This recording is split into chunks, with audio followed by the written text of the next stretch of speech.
نستعينه ونستغفره ونستهديه ونعوذ بالله من شرور أنفسنا وسيئات أعمالنا من يهده الله فلا مضل له ومن يضلله فلا هادي له وأشهد أن لا إله إلا الله وحده لا شريك له وأشهد أن محمدا عبده ورسوله اللهم صل وسلم عليه وعلى آله وأصحابه. Assalamualaikum warahmatullahi wabarakatuh.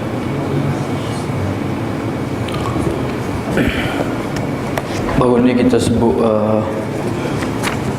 beberapa hadis yang menyentuh yang pertama sekalinya doa ataupun makna doa qunut. Allahumma hadini fi man hadait.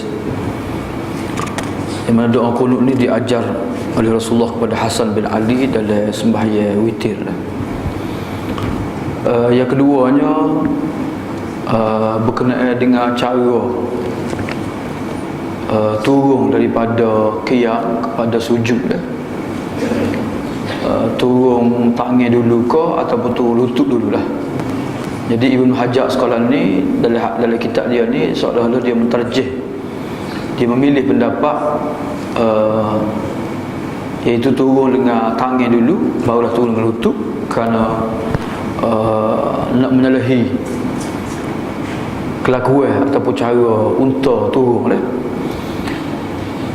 Dan yang ketiganya baru ni juga kita sebut macam mana Rasulullah meletakkan tangannya ketika tasyahud lah, sama ada tasyahud awal ataupun tasyahud yang kedua, tasyahud akhir, dan cara pergerakan jari dah, sama ada isyarat sahaja ataupun menggerak-gerakkannya dah. Itu beberapa hadis yang telah kita sebut lah. Cuma sebelum masuk tajuk baru ni, hadis baru ni,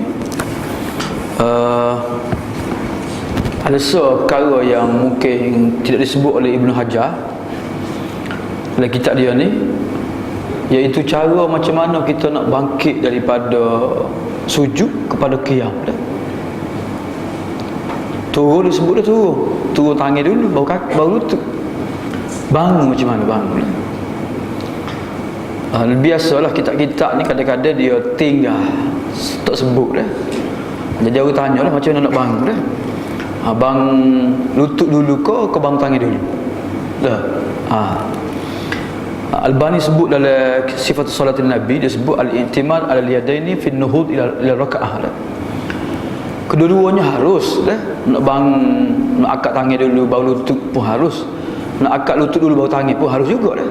Tapi hak mana lebih afdal dan hak mana warid hak Nabi lakukan dah sallallahu alaihi wasallam. Dia sebut sini, dia kata summa kana yanhadu sallallahu alaihi wasallam mu'tamidan ala ardi ila raka'atis tsaniyah. Kemudian Nabi sallallahu alaihi wasallam bangun bertukak pada lantai, bangun ke rakaat yang kedua. Maksudnya Nabi tukar dengan tangan lah. Dah. Akad lutut dulu, kemudian Nabi tukar dengan tangan, barulah tangan akad lah. Ni hadis ni ada riwayat Imam Syafi'i dari riwayat Imam Bukhari rahmatullah alaihi. So yang keduanya, riwayat yang kedua sebut wa kana ya'jin fi shalah ya'tamid ala yadayhi idza qama. Nabi ya'jin ni maksud dia nya buat gini dah, kepak tangan. Dak. Kepak tangan tu Nabi tukar dan Nabi bangkit dah. Ya'jin ni maksudnya kita gandum, kita kamai, kita nak suruh dia rapat molek kan. Kita dengan tangan ni, dengan tapak tangan ni. Tu ya'jin maksud dia dah. Tu dua hadis yang disebut oleh Allamah Albani berkenaan dengan cara Nabi bangun dah. Bukan tak ada hadis apa dia Nabi bangkit, dia terus bangkit dengan kaki dia, ada dah. Cumanya hak ni hadis yang lebih sahih dan dipilih oleh Albani, yang disebut dalam kitab sifat salat Nabi dah. Kemudian malam ni masuk hadis yang baru, tajuk berkenaan dengan tasyahud dah ataupun tahiyat dah. Muka surat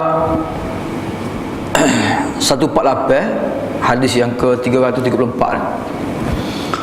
Wa ana Abdullah bin Mas'ud radhiyallahu anhu qala iltafata ilaina Rasulullah sallallahu alaihi wasallam faqala idza shalla ahadukum falyaqul at-tahiyyatu lillah was-salawat wat-tayyibat assalamu alayka ayyuhan nabiyyu wa rahmatullahi wa barakatuh assalamu alayna wa ala ibadillahi salihin asyhadu an la ilaha illallah wa asyhadu anna muhammadan abduhu wa rasuluh thumma liyatakhayyar min ad-du'ai a'jabahu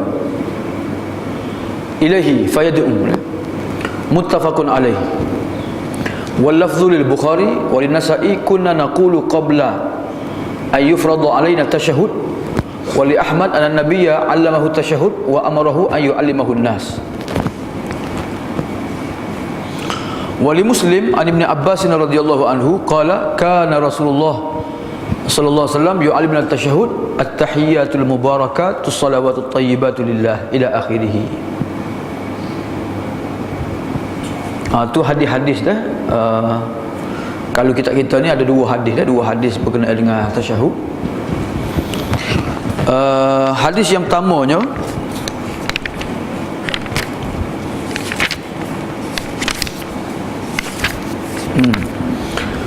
hadis yang ke-374 daripada Abdullah bin Mas'ud radhiyallahu anhu, dia berkata Rasulullah sallallahu alaihi wasallam pernah melihat ke arah kami, berpaling pada kami, lalu baginda bersabda, apabila salah seorang di antara kalian solat, maka hendaklah dia mengucapkan at-tahiyyatu lillah sehingga akhirlah.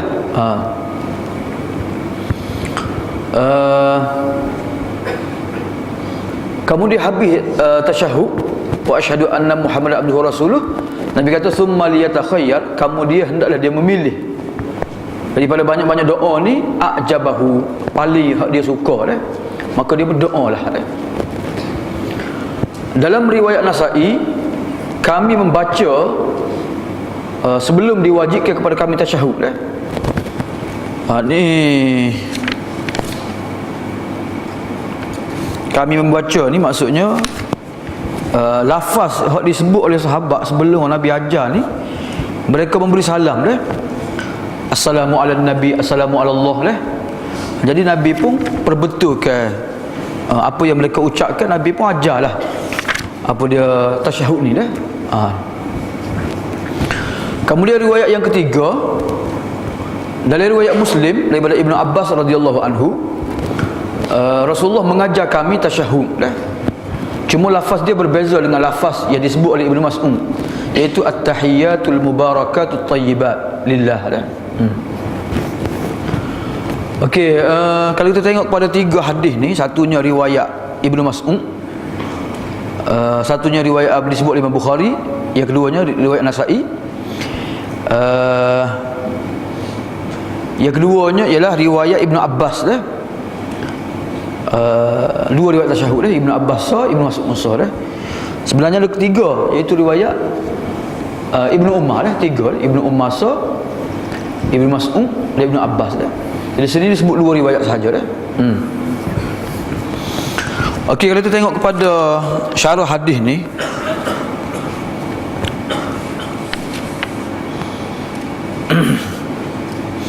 yang pertama sekali zikir ini dinamakan dengan tasyahud tahiyat ataupun tasyahud kerana terdapat dalam tahiyat tu lafaz tasyahud asyhadu an la ilaha illallah wa asyhadu anna muhammadan abduhu wa rasuluh di akhir tahiyat so yang keduanya, tasyahud ni dibaca sembahyang 2 rakaat sekali sahaja, adapun sembahyang 3 rakaat 4 rakaat dibaca 2 kali tasyahud tasyahud pertama, tasyahud akhir tasyahud pertama selepas 2 rakaat, tasyahud akhir sama ada rakaat ketiga, lepas rakaat ketiga ataupun rakaat keempat kalau 4 rakaat Yang ketiga, tasyahud yang pertama ini dipilih oleh ulama-ulama Hanafiyah, Hanabilah dan mereka mengatakan digalakkan kita membaca tasyahud ini kita akan sebut khilaf ulama akhir sekali. Yang keempatnya tasyahud Yang waris Nabi ni daripada 24 orang sahabat dah, ada lafaz-lafaz yang berbeza dah. 24 orang sahabat yang meriwayatkan lafaz tasyahud. Dia ada persamaan, dia ada perbezaan dah. Jadi semua sekali lafaz tu harus berlaku dah. Cumanya afdal hak mana dah. Katanya Syekhul Islam, kulluha sa'iratun bittifaqil muslimin. Semua sekali harus berlaku dah dengan sepakat ulama kaum muslimin dah. Wa aslul Imam Ahmad istihsan kullu ma yasbut anhu sallallahu alaihi wasallam dah. Dia usul ataupun kaedah Imam Ahmadnya menerima dah setiap hadis yang sabit oleh Nabi sallallahu alaihi wasallam dah. Wa ma'a hadza faqad qala ulama. Walaupun begitu ulama berkata asbatuha, hadis yang paling sabit, paling kuat dah, paling gagah dari segi tasyahudnya riwayatnya ialah riwayat Ibnu Mas'ud dah. Iaitu hadis yang pertama disebut dalam kitab kita dah. Katanya Al-Bazzar yang kelima dah, katanya Al-Bazzar asahu hadisin indi fi tasyahud hadis Ibnu Mas'ud. Hadis yang paling sahih di sisiku tentang tasyahud Nabi ni ialah tasyahud hadis Ibnu Mas'ud dah.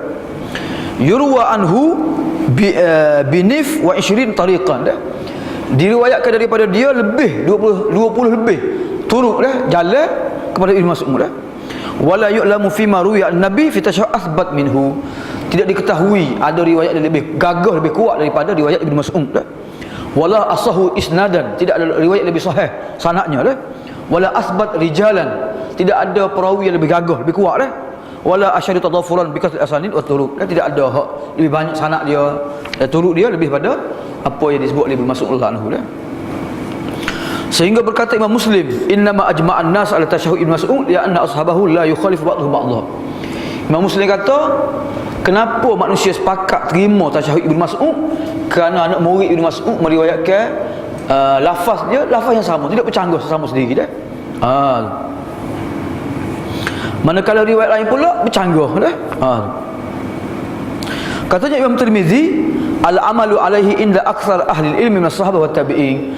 Kebanyakan sahabat ahli ilmu di kalangan tabi'in beramal dan berpegang dengan hadis ataupun tasyahud Ibnu Mas'ud dah.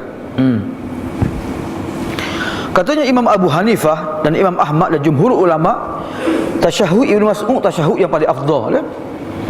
Kerana di sana ada sebab-sebab, faktor-faktor yang menterjihkan dah. Antaranya kerana disepakati kesahihan dan mutawatirnya hadis Ibnu Mas'ud dah. Dan ia merupakan tasyahud yang paling sahih, tasyahud yang paling masyhur dah. So yang keduanya kerana Nabi SAW menyuruh Ibnu Mas'ud mengajar tasyahud ini kepada manusia dah. Yang keenam dah. Yang keenam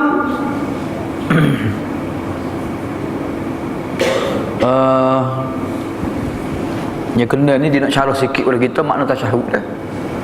Dah. Kita lama dah baca tasyahud, tahu dak makna gapo? Agak-agak dah. Orang tahu je. Kenapa makna tasyahud disebut tu at-tahiyatu lillah? Dah, gapo dia maksud dia? At-tahiyatul mubarakatuh salawatut thayyibatu lillah. Assalamu alayka ayyuhan nabi. Dah. Kata dia at-tahiyatu lillah. At-tahiyatu lillah maksudnya kebesaran, segala kebesaran hanya milik dia, berhak untuk Allah sahaja dah. Dia khusus untuk Allah sahaja dah. Jadi ini merakumi semua penghormatan, kebesaran hanya untuk Allah Taala sahaja dah. Yang mana orang muslim yang sembahyang mereka kemukakan untuk Allah Subhanahu Taala dalam jilsah ketika dia duduk tasyahud dah dengan khusyuk dah. At-tahiyatul mubarakatus salawatut thayyibatu lillah. As-salawatu lillah. As-salawatu lillah maksud dia semua solat, sembahyang fardu dan sunat dan semua ibadat maka semuanya untuk Allah belaka dah. Wassalawatu lillah dah. Dia saja berhak menerimanya, dia saja Tuhan disembah dah. Tidak layak bagi orang lain. At-tayyibat dah. At-tahiyatul mubarakatut salawatut tayyibat. At-tayyibat. Kemudian at-tayyibat. At-tayyibat maksud dia semua amalan-amalan dan perkataan-perkataan yang soleh, yang baik semuanya untuk Allah dah. Maka semua sekali yang keluar daripada Allah Subhanahu Wa Taala, baik perkataan, baik perbuatannya, elok belaka dah. Wat tayyibatu lillah, dua makna. Yang pertama, semua perkataan dan amalan soleh tu untuk Allah sahaja. So, yang keduanya, semua yang keluar daripada Allah, perbuatan dan perkataan Allah, semua baik belaka. Sebab sedia. Wa jami'u ma sadara min khalqihi min af'al wa aqwal tayyibah fa huwa al-mustahiqu laha. Apa sahaja perbuatan baik yang keluar daripada makhluknya, baik perkataan ataupun perbuatan yang baik, maka Allah saja berhak menerimanya dah. Kerana fa innahu tayyib la yakbalu illa tayyibah dah.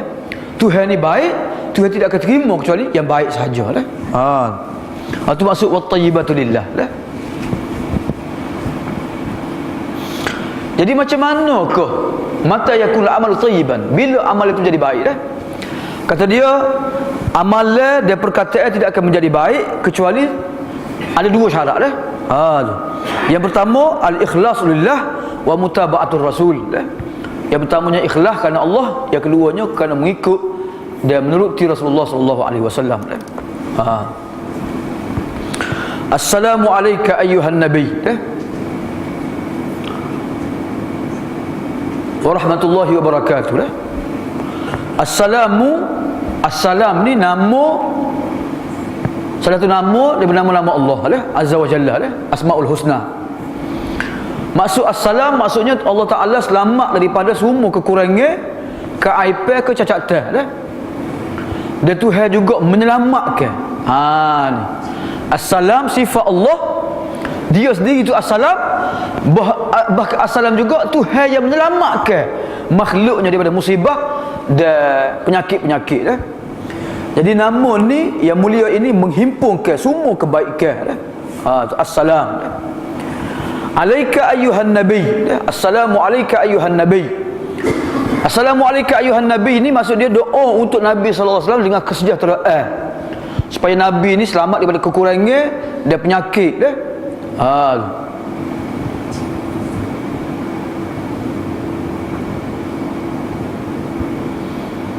Jadi kita kata assalamu alayka ayyuhan nabi dah. Ni kita akan bahas insya-Allah taala akhir ni kita akan bahas assalamu alayka ayyuhan nabi dah. Sebab di sana ada riwayat sahabat-sahabat membaca selepas kewafatan Nabi assalamu ala nabi. Assalamu ala nabi, dia buat alayka dah. Ni disebut oleh Albani dalam kitab dia Sifat Solat Nabi, terjemahan Melayu pada. Kemudian disebut perbahasan ni disebut oleh Ibn Hajar Asqalani dalam kitab dia Fathul Bari dah. Jadi assalamu alayka ayyuhan nabi ataupun assalamu ala nabi saja dah. Jadi kita sebut assalamu alayka ayyuhan nabi ni wa khutiba bin nubuwah hiya allati hiya ma'khudhah imma min ikhbarihi. Kita kata ayyuhan nabi ni sama ada diambil daripada Nabi cerita ke percakapan Tuhan dengan Nabi sallallahu alaihi wasallam waktu Isra Mi'raj dah. Waktu Mi'raj Nabi Tuhan kata assalamu alayka ayyuhan nabi, maka kita menakalkan perkataan itu dalam tasyahud kita assalamu alayka ayyuhan nabi dah. Ataupun kerana ketinggian dia kedudukan Nabi sallallahu alaihi wasallam dah. Sebab itu disebut assalamu alayka ayyuhan nabi dah.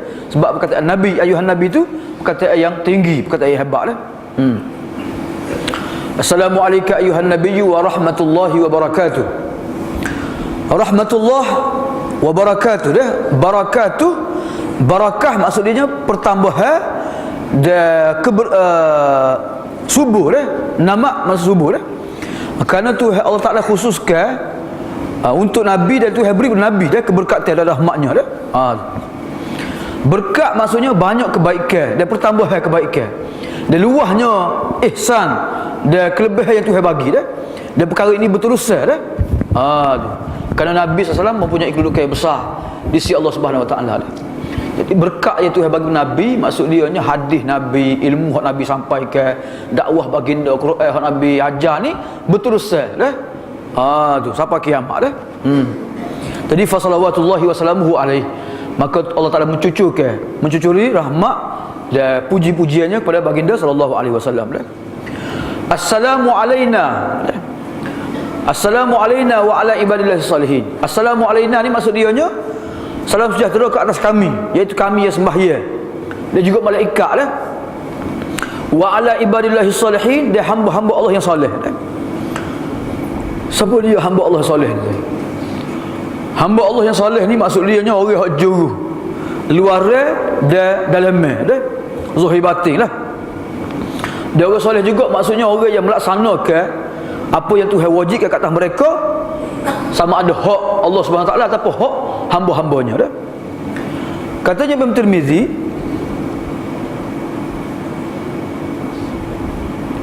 sesiapa yang nak kepada doa yang dibaca dalam tasyahud ni, maka hendaklah dia tergolong di kalangan orang soleh. Kalau dia bukan orang soleh, tak termasuk doa ni. Tak. Semaya tapi tidak soleh. Kan ada fasik ke atau buat maksiat ke, boleh. Maka walaupun baca doa ni sekalipun, walaupun orang lain doa sekalipun, tak termasuk dalam doa yang dimohon lah. Jadi kalau nak masuk dengan doa orang lain pohon, kita pohon, maka pastikan diri kita soleh lah.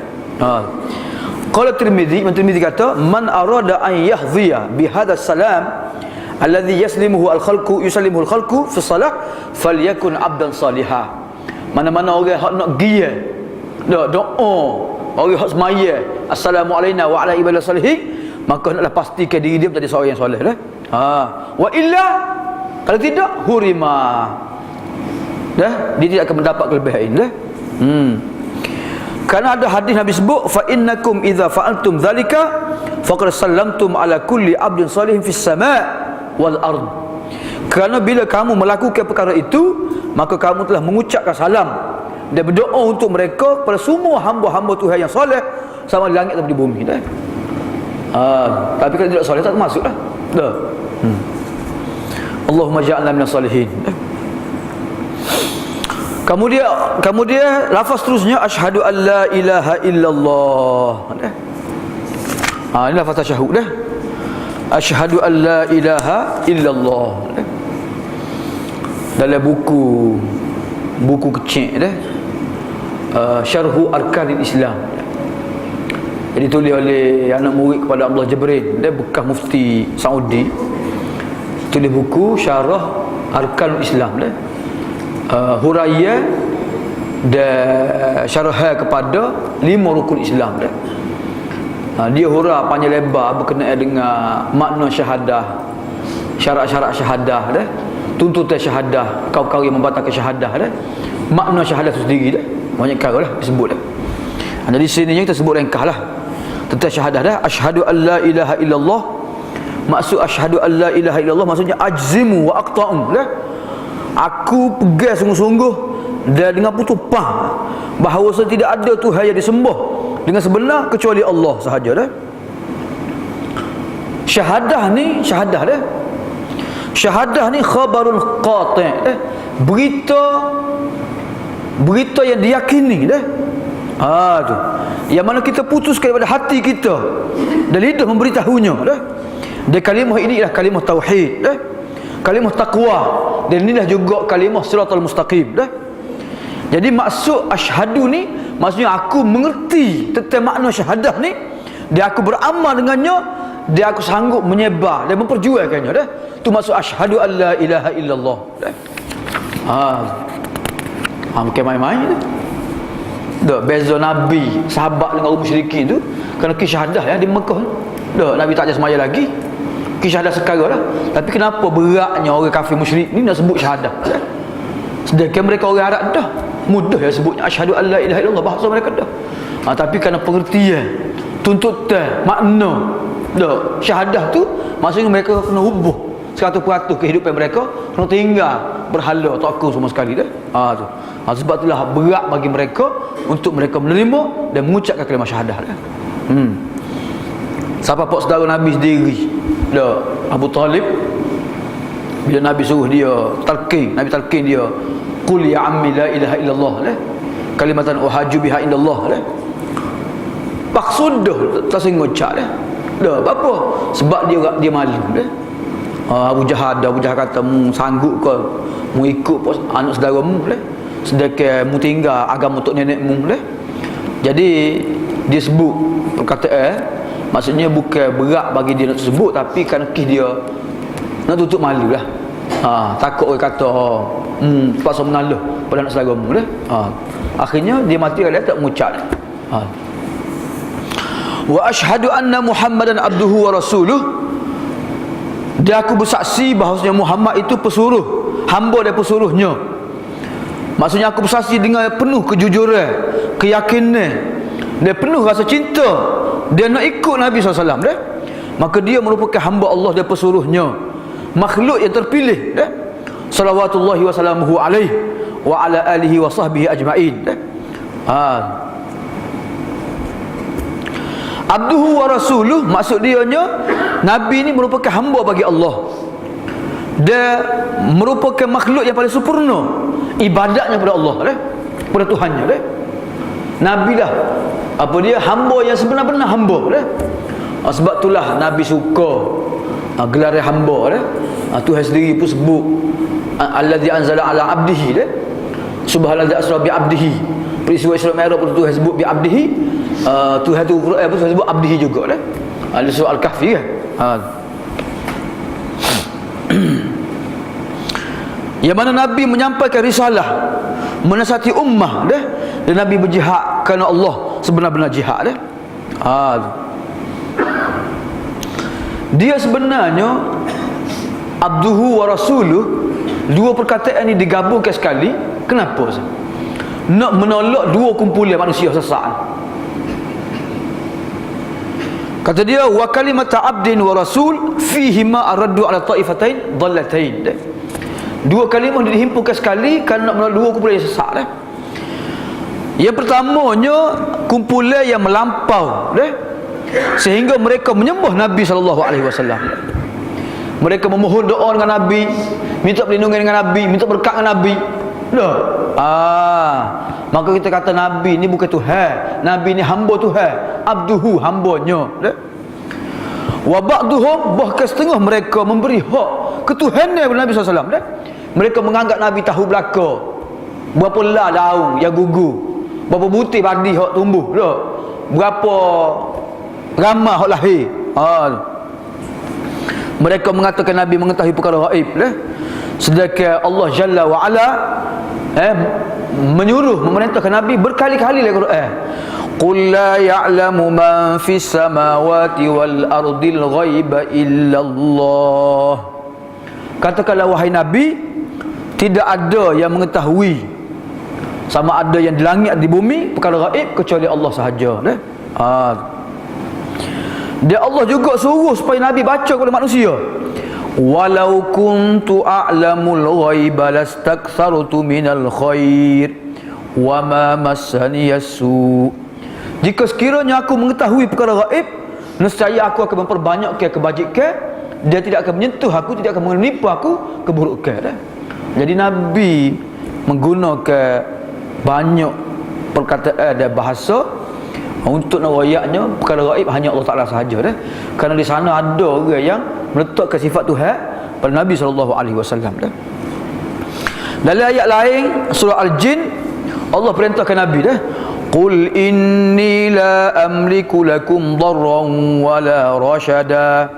Katakanlah wahai Nabi, sesungguhnya aku tidak dapat memiliki untuk kamu sama ada manfaat ataupun mudarat dah, petunjuk ataupun hidayah ataupun menyesatkan dah. Semua sekalinya Tuhan yang menentukan dah. Dan dalam ayat yang lain Tuhan perintahkan Nabi, kata qul inni lan yujirani minallahi ahadun wa lan ajida min dunihi multahada. Katakanlah wahai Nabi, sesungguhnya tidak ada seorang pun yang boleh menyelamatkan aku daripada Allah, daripada azab Allah, dan aku tidak akan mendapati satu pun tempat perlindungan daripada azabnya. Ni hak Tuhan suruh Nabi kata-kata ni kerana nak menolak orang yang menganggap Nabi sebagai Tuhan ataupun meletakkan sifat Tuhan kepada Nabi SAW. Kumpulan yang kedua dah, kumpulan etis dah. Tu malahid bang dah.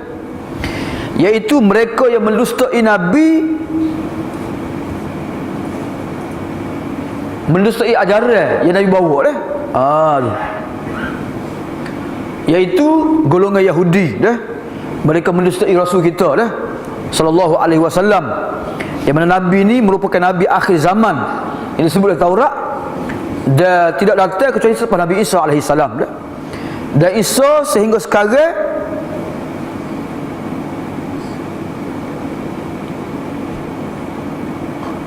mereka juga Yahudi juga mendustakan Nabi Isa kan, Nabi Muhammad sallallahu alaihi wasallam dah. Tu jadi abduhu wa rasuluh menolak dua kumpulan dah. Kumpulan yang melampau terhadap Nabi, memuja-muja.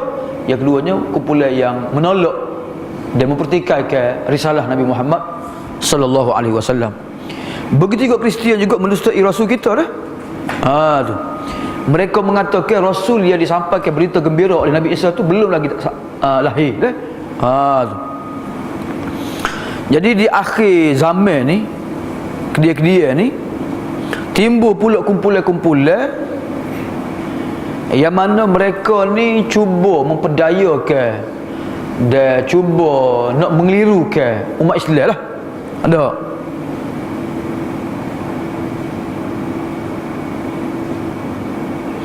yang mana mereka berkata Muhammad dah, Nabi yang didakwa, dia bukan bawa ajaran baru. Dan Quran tu sebenarnya super Taurat juga dah. Ambil pada hukum hakik ajaran Taurat juga dah. Maksudnya mereka mempertikaikan kelebihan kredibiliti Nabi sallallahu alaihi wasallam lah. Ini pupuk Masuniyah. Masuniyah ni ajaran baru lah, ajaran baru yang mana mereka memperlekehkan Nabi sallallahu alaihi wasallam. Mereka anggap Nabi itu Nabi, tapi dia kata Nabi Muhammad macam Nabi-Nabi lain juga. Dia mari tidak lebih daripada dia hanya menyambung ajaran Taurat sahaja dah. Enggak kita ikut Taurat pun tak apa, tak saya ikut dia pun tak apa dah. Jadi ni mereka racuni fikiran sebahagian umat Islam dah.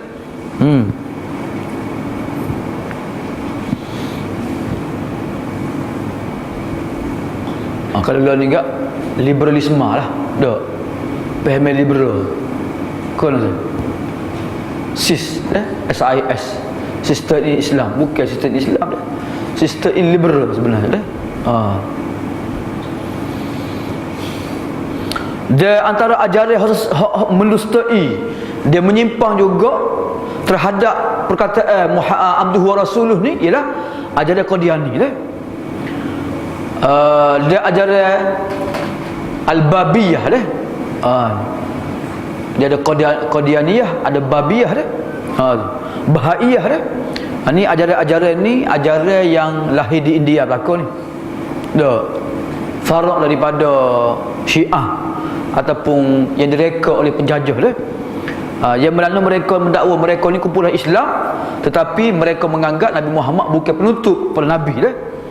Dan mereka mendakwa ketua mereka Ghulam Ahmad Qadiani sebagai juga sebagai seorang nabi yang diwahyukan dah.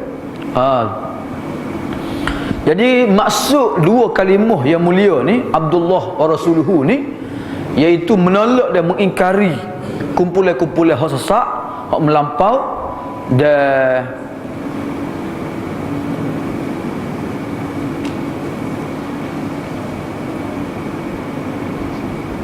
sebab itulah di Pakistan zaman ambo lah, dia ada gerakan NGO lah dipanggil Khatmun Nubuwah, harakat ataupun tahrik Khatmun Nubuwah dah.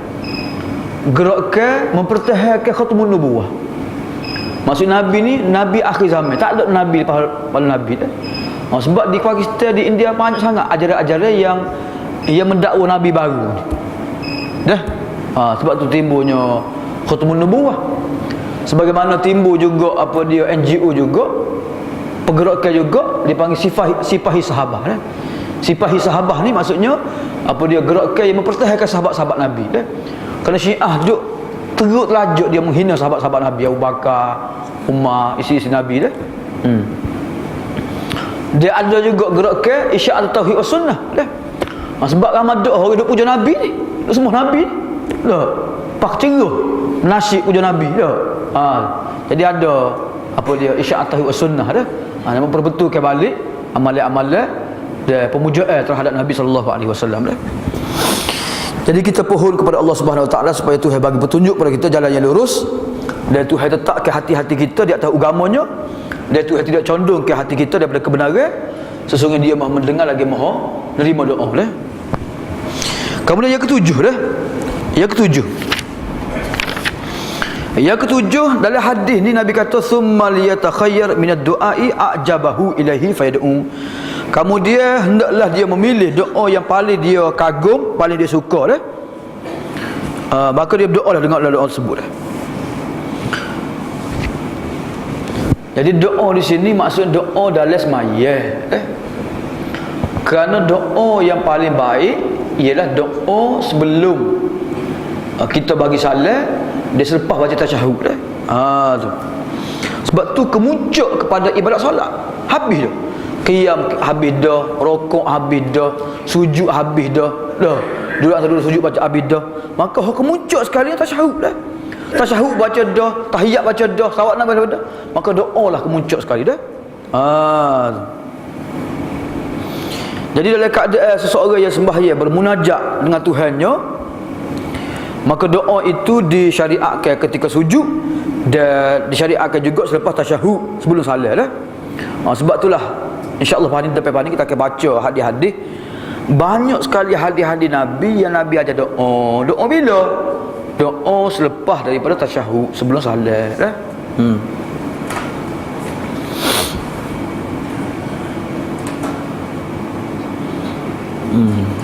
Pasti dia sebut juga sini ni. Dia kata amma rafu'ul yadain bid-du'a ba'da salat an-nafilah sawa'un kana fardhah aw ba'daha fa innahu lam yarid fihi syai'un fa in fa'ala ahyanan fala ba'sa amma in yattakhidha ibadatan ratibatan fala yanbaghi. Ini disebut adat tepat dia lah. Adat tepat penulis. Dia kata ada pun mengangkat tangan dua tangan selepas sembahyang sunat. Tempat dia pas main sunat angkat tangan doa dah. Sama ada sebelum sembahyang fardu atau selepas sembahyang fardu, maka tidak ada satu hadis pun yang menyebut tentangnya dah. Kalau dia buat jari-jari tidak mengapa dah. Tapi kalau dia jadikan sebagai amalan yang berterusan, tak boleh tinggal dan seolah wajib pula, maka tak kena lah. Kerana hak wajibnya dalam ibadat mengikut Nabi SAW, dan supaya manusia tidak melakukan ibadat kecuali apa yang disyariatkan oleh Allah dan Rasul. Dan perkara ini dijadikan adat oleh kebanyakan manusia dah. Setiap kali mereka bagi salat sembahyang sunat, mesti mereka angkat dua tangan dah. Maka bahkan setengah mereka angkat tangan dia sapu sapu muka dah. Jadi sapu dua muka, dua tangan selepas doa tu juga, dua-dua hadis tu merupakan hadis yang dhaif dah, tidak boleh dibuat hujah dah. Jadi dia ayat sininya berkenaan dengan doa lepas tasyahud dah. Kemudian akhir sekali khilaf dah. Khilaf ulama tentang tasyahud dah. Hak mana tasyahud lebih afdal antara tasyahud Ibnu Mas'ud dengan tasyahud Ibnu Abbas dah. Di tasyahud hak kita baca sekarang ni tasyahud Ibnu Abbas lah. At-tahiyyatul mubarakatuh salawatut thayyibatu lillah. Assalamu alayka ayyuhan nabiy wa rahmatullahi wa barakatuh dah. Kata dia ulama sepakat harusnya tasyahud yang pertama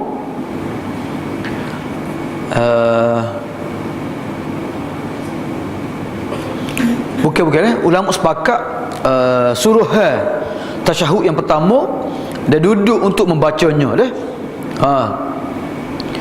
Cuma mereka khilaf dah.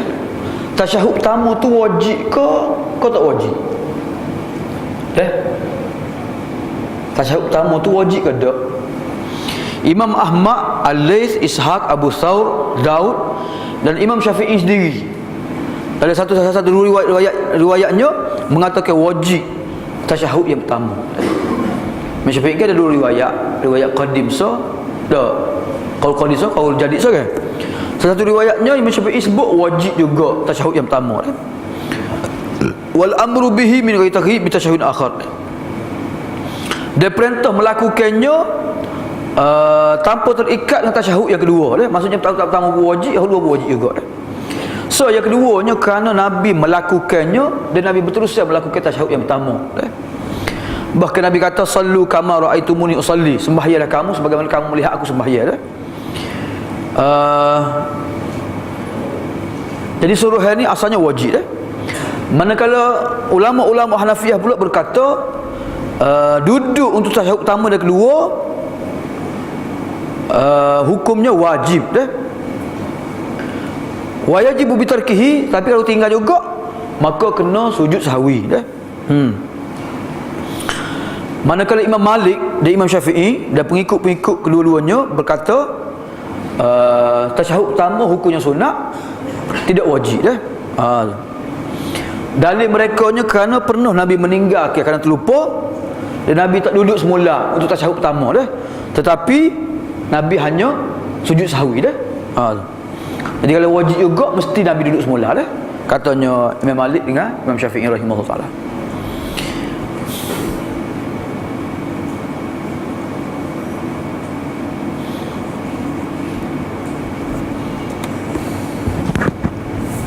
Itulah sedikit perbahasan lah yang sempat kita sebut malam ni berkenaan dengan tasyahud. Jadi dua lafaz tasyahud, satunya lafaz Ibnu Mas'ud dan yang keduanya lafaz Ibnu Abbas, dan kita boleh pilih mana-mana riwayat yang sahih berkenaan dengan tasyahud. Wallahu a'lam. Ada soalan ke? Fadhal. Lafaz Sayyidina tu kita akan baca depan ni dah. Selawat-selawat depan pada selawat dah. Kita tangguh dah soalan. Sebab kita akan bahas berkenaan selawat dah. Lafaz manakah yang harus, lafaz mana yang tidak harus dah berkenaan dengan selawat. Jadi tasyahud lain sebenarnya, ada selawat lain pula dah. Ada lagi soalan?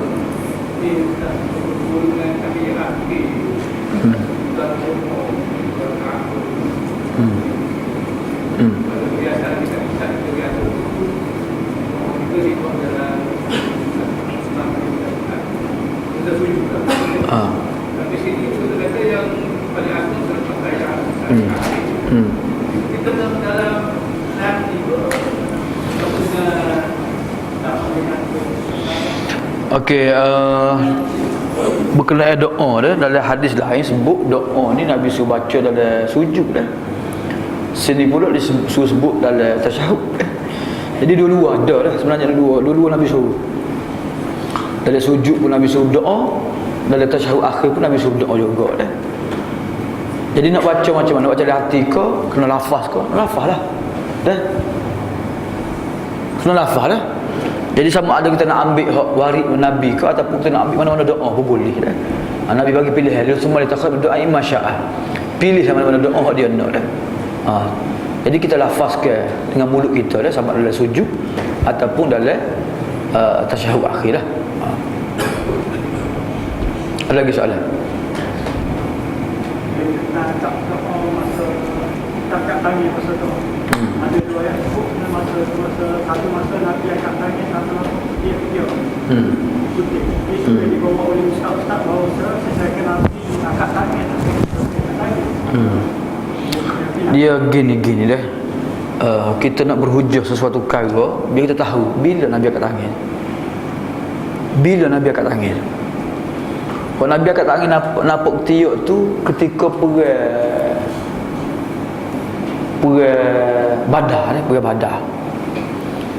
Jadi ketika perang Badar, Nabi sembahyang sunat 2 rakaat, doa dengan Tuhan lah. Supaya Tuhan bagi kemenangan dah. Allahumma intuhlik hadhil isabah fala tu'bad fil ardi dah. Wahai Tuhan, kalau kamu musnahkan, kamu hapuskan kumpulan hak kecil ni, maka kamu tidak akan disembah dalam bumi sebab selama-lamanya dah. Nabi doa sebab Nabi akak nampak ketiak apa jatuh kali lepas Nabi kan. Dan apa dia Abu Bakar akak semula, Nabi kata, Abu Bakar kata kepada Rasulullah, cukup Rasulullah dah, Tuhan dengar dan Tuhan telah makbulkan doa kamu dah. Jadi doa ni Nabi doa ketika sebelum perang dah. Sebelum perang lah. Jadi tak boleh kita nak jadikan hadis ni hujah bahawasanya setiap sembahyang fardu mesti angkat tangan. Tak boleh. Mana boleh gitu. Sebab sembahyang fardu. Hak tu perang dah. Bukan tak ada akad tangan ni, ada hadiah akad tangan dah. Tapi khusus ke umum ke dah, memang ada hadiah akad tangan ni dah. Jadi melazimi, tempat kita ni melazimi dah, mengekali dah. Siapa orang kita ni kata akad tangan kak, orang nak doa dah. Sedangkan Allahumma antas salam tu doa dah. Dah, Allahumma antas salam wa minkas salam. Dah, tabarak ta'ala jalal ikram dah. Tu doa dah sebenarnya. Astagfirullah pun doa dah dah. Tapi orang kita kalau tak akad tangan, jadi seolah-olah tak doa lah. Jadi tu masalahnya dah. Sebenarnya doa tu harus saja dah. Tapi mewajibkan. Dia mengatakan salah kalau orang tak akad tangan. Tu tak betulnya. Faham ke tak? Tu masalahnya. Jadi kita nak faham situ lah. Jadi Nabi sendiri, adakah Nabi akad tangan sama lepas fardu? Tak. Sebab tu kalau kita pergi Mesir, pergi dah Mesir ke Mekah mana ke, pergi Yaman ke, dah. Kita tengok pasal fardu, ada dia doa ramai-ramai ada? Tak ada. Lepas tu, hak dia betul ke, kita salah ke kan? Ataupun hak dia salah ke, kita betul kan? Jadi kefahaman tu, dah. Sebenarnya nak doa atau doa tu, mau pilih pendapat hak tengah-tengah lah. Harus dua-dua dah. Tapi hak siapa mewajibkan, dah. Siapa kalau tak buat tu salah, tu salah lah. Jadi seolah kita iktikad benda salah. Soal Nabi dan sahabat tak akad tu. Kenapa pula? Dah. Jadi jangan kita terlajuk lah. Jangan kita terlajuk faham dah. Wallahu a'lam. Dia kata doa tu kalau semuanya doa memandang sebaki-baki rumah. Mana maksudnya? Mana? Yang tidak doa selepas solat. Dia anggap sebaki-baki rumah. Hadis ke tu? Wallahu a'lam lah hadis. Kena mari riwayat-riwayat dah. Kena mari riwayat sahih lah. Kalau lah sebaki-baki umat orang tu doa pas semaya, maka Nabi tak akad tangan doa pas semaya jadi baki. Sahabat-sahabat tak akad tangan jadi baki juga. Lepas tu saudara-saudara kita ada Mesir mana jadi baki lah ke? Dah. Jadi pertama kali kita pastikan hadis tu betul ke tak, hadis tu sahih ke tak. Dan apa kau maksud doa lepas semaya? Jadi doa lepas semaya ni sebenarnya doa lepas semaya, doa yang paling makbul, maksudnya doa lepas tasyahud akhir. Hak tu hak tepat sekali. Sebagaimana disebut oleh Ibnu Qayyim rahmatullah alaih. Sebab tu Nabi kata summa yatakhallal min du'ai masya'a.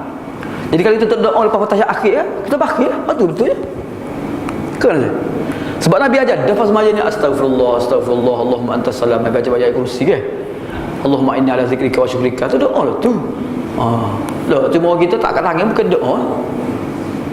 Jadi satu maksud dah terus lah. Orang dia kata kalau pasal kata ni kata agak ni Allah. Kau sedok. Kalau tak saya, kau sedok tu sebenarnya tu kata dia mana agak ni Allah. Ada lupa je. Hak tu dia mari ayat Quran dah.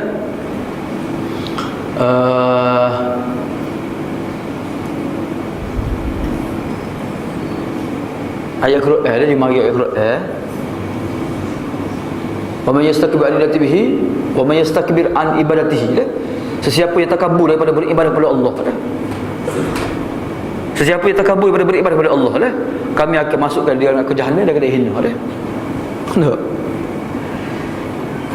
Dia guna ayat tu lah dah. Dia tak silap ambanya pernah disebut oleh Abu Hasaddin dalam rancangan tanya ustaz. Dia sebut hal ni lah. Maksudnya orang tak doa tak kat tangan doa pas semaya ni seolah takabur, dia tu akan masuk neraka lah. Seolah gitulah. Berat tu. Berat sangat tu. Kan tu. Sebab doa lepas semaya maksudnya doa lepas tasyahud. Dia lepas semaya juga wirid yang Nabi ajar tu doa dah tu. Dah. Jadi akad tangan tak ada kaitan tu. Dah. Yang kedua agak kalau ikut amal dia berat benar, ramal masuk neraka. Kan tu. Jadi kita nak faham biar kita ukur dengan perbuatan sahabat, perbuatan Nabi, perbuatan ulama-ulama mujtahidin. Hamba semaya belakang mufti Mesir Muhammad Ali Gum'ah. Tak ada wirid dia tak ada doa kat langit pula tak. Nak kata kan? Orang Mesir kenal belaka lah Muhammad Ali Gum'ah ni kenal belaka. Orang ngaji Mesir kenal belaka. Pasal nak kata kan? Nak kata kan? Maksud aku juga dia. Gitu lah. Jadi kita jangan terlebih lah. Terlebih panggil dia. Soalan Ustaz. Antara sujud tentang dia kan. Jadi ada 3 belakang nampak dan lah. Satu sujud duduk kalau tang dia. Yang kedua Jangan tahu tanya ke depan orang kamu. Yang tiga kelot. Jadi hati tiga kan ni boleh buat lah. Ada masalah. Ada menjadi itu lah. Harus berlaku lah. Cuma afdal tu mantu lah. Tak ada soalan, tentu soalan. Cumanya ada satu perkara lah. Hari Sabtu 22 hari bulan dengan hari Ahad 23 hari bulan ni sekolah hambanya kita menganjurkan khusus ruqyah syariah. Khusus ruqyah syariah betul lah cuti sekolah ni kan. Jadi kita alu-alukan lah ustaz-ustaz hak cuti sekolah ataupun cikgu-cikgu tu ataupun pelajar-pelajar dewasa yang nak mengikuti kursus ruqyah syariah. Ruqyah syariah ni maksudnya rawatan Islam lah. Rawatan Islam ia akan dibentangkan oleh anak murid kepada Syekh Wahid Abdul Salam Bali. Syekh Wahid Abdul Salam Bali kan usuh orang nombor 1 lah berkenaan ruqyah syariah ni. Alam dunia Islam ni buku dia lah, buku rujukan utama sekali dah. Dan jadi dia ni, anak murid dia ni orang yang dapat ijazah daripada Syekh Wahid Abdul Salam Bali. Dia rapat dengan beliau. Jadi insya-Allah kita akan menganjurkan kursus ni. Jadi siapa dia nak ikuti sama kita alu-alukan lah. Boleh hubungi yang boleh. Hari Sabtu dengan hari Ahad 22-23 hari bulan mungkin hari Sabtu tu kita buat pagi petang, hari Ahad tu pagi saja. Wallahu a'lam, sallallahu ala Muhammad wa ala alihi wa barakatuh.